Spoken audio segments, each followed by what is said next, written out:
Hey everybody, Brian Ciano. I'm back with you here to talk about the big issue of sports betting in professional sports right now that we've had the last couple of weeks. Now, of course, we've had a lot of stories coming out the last few weeks about issues in multiple sports. People throwing games, people throwing fights, people throwing prop bets. Of course, you have the FBI sting where they come in there and they arrest Chauncey Billups, the coach of the Portland Trailblazers, and Terry Rozier from the Miami Heat, talking about fixing games, fixing prop bets for Rozier. Billups was whole poker issue with the mob. That was a different thing. And you also had 2 weeks ago, UFC have its own betting issues where Isaac Dolgarian on their UFC Apex card was alleged to have fixed his fight. The guy has never lost in the first round, has been great on the ground.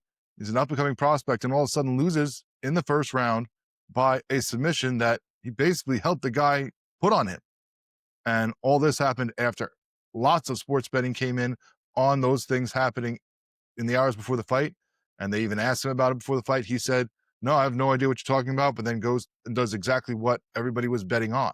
So very suspicious there.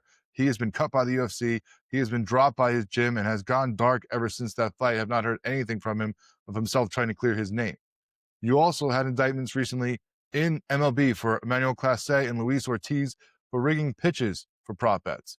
This is becoming a rampant problem. Now, I'm a lover of sports betting, have been a huge proponent of it, wanted it legalized everywhere, and I still hold to that. But we have to curb it a little bit. We have to get these books to reel it in with what they are offering, because some of the things they are putting out there are making it way too easy to have things happen like this. And it's not just cheap players. You know, we had the Jonte Porter in the NBA a couple of years ago where he was accused of ruining things with prop bets in order to make money. It's not just lower paid guys like him. It's not just lower paid guys like Ortiz, who still was making over $782,000 in salary last year doing this. Now, it seems ridiculous to most of us to hear guys making, the league minimum of 500,000, 782,000 million getting involved with this. But again, it's not just them.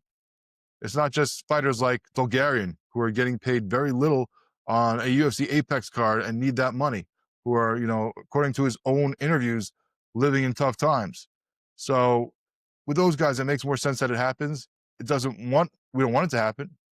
So those guys, it makes more sense that they'd be a little more susceptible to it.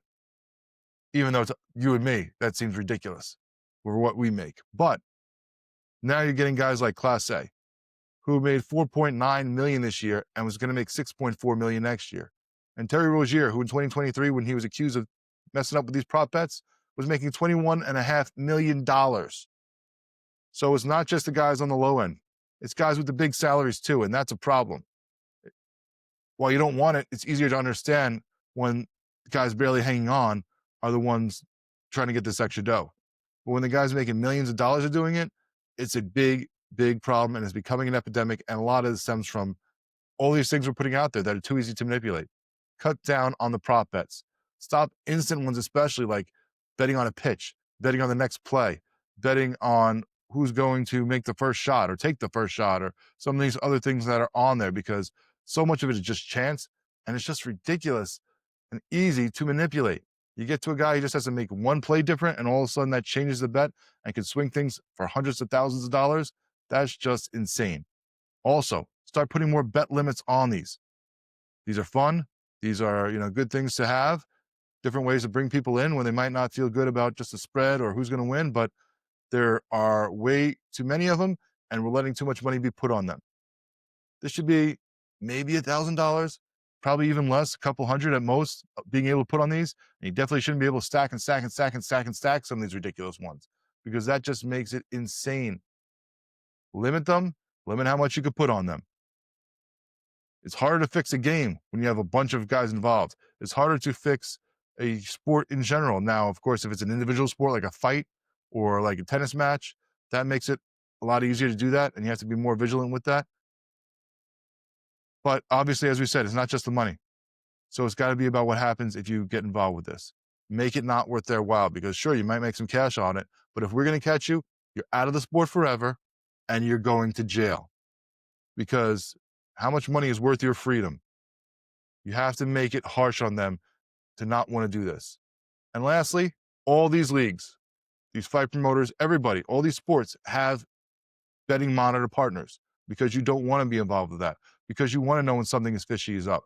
Well, the UFC had one. They got alerted about it and still went through with things. If you have a guy that they are saying something is up on this, yank him. I don't care if it's a fighter. I don't care if it's a pitcher. I don't care if it's your star in the NBA. If there is any hint of impropriety from anybody, take him out, because the last thing you want is to have all this going on and people not to trust your sport as being legit, to not trust you as being an actual professional sport that believes in integrity. You can't bet on the WWE because we all know it's fake. If they start believing that your sport is too, they're not going to bet on it. And you know what? There's plenty of people who aren't going to watch it.